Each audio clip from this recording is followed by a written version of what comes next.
인도가 미국과 유럽 등 전 세계로 확산하면서 세계적 대유행 이른바 팬데믹 우려가 커지고 있습니다.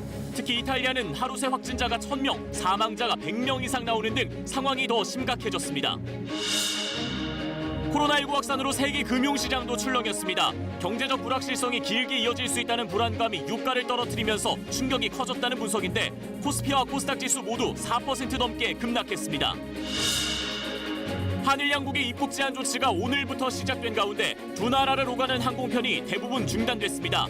일본에서 온 승객들에 대해선 특별검역 절차가 진행됐습니다. 주민 40여 명이 확진 판정을 받은 대구 한마음 아파트에 대한 집단 격리 조치가 닷새 만에 해제됐습니다. 대구시는 오늘까지 검사를 받지 않은 신천지 신도들을 고발하겠다고 밝혔습니다. 정부가 대구 경북에서 왔다는 이유로 진료를 거부하는 병원에 대해 처벌할 수도 있다고 밝혔습니다. 당국은 또 환자 역시 의료진에게 거짓 정보를 제공할 경우 과태료 처분을 받을 수 있다고 강조했습니다.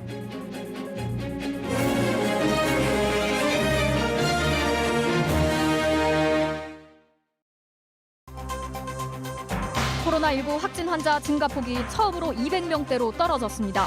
대구, 경북에서 신천지 중심의 진단이 끝나가며 나타난 현상으로 보이는데 서울, 경기 등 다른 지역에선 여전히 증가폭이 커지고 있어 안심할 수 없는 상황입니다. 신천지가 숨겨왔던 포교 관련 시설이 속속 모습을 드러내고 있습니다. 현장에 가보니 대부분 카페나 문화센터 등 외부에선 전혀 알 수 없도록 꾸며놨습니다. 서울시도 법인 사무실 현장 조사에 나섰지만 관련 서류조차 남아있지 않아 빈손으로 돌아섰습니다. 등기도 되어 있지 않고 사무소로 볼 수 있는 근거가 매우 지금 희박한. 한일 양국의 상호 입국 제한 조치가 오늘부터 시작됐습니다. 일본의 선제 조치에 우리 정부도 일본인에 대한 비자 면제와 이미 발급한 비자 효력을 모두 정지시켰습니다.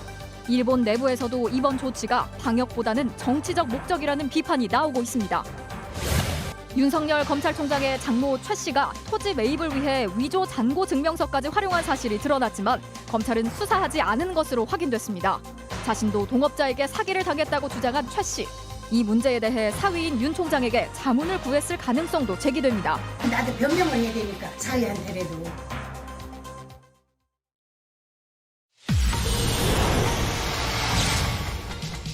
오늘부터 마스크 구매 오부제가 시행되고 있습니다. 전체적으로는 지난주보다 마스크 구매 행렬이 크게 줄었지만 일부 약국에선 마스크가 늦게 입고되고 또 예상보다 빨리 판매가 마무리되면서 마스크를 사지 못하고 돌아가는 소비자들도 적지 않았습니다.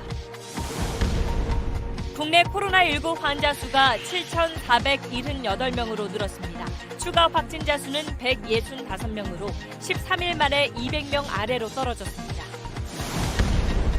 신천지 교인들의 집단 거주 사실이 알려진 대구 한마음 아파트에 이어 대구 시내 또 다른 연립주택에도 신천지 교인 8명이 모여 살고 있는 게 확인됐습니다.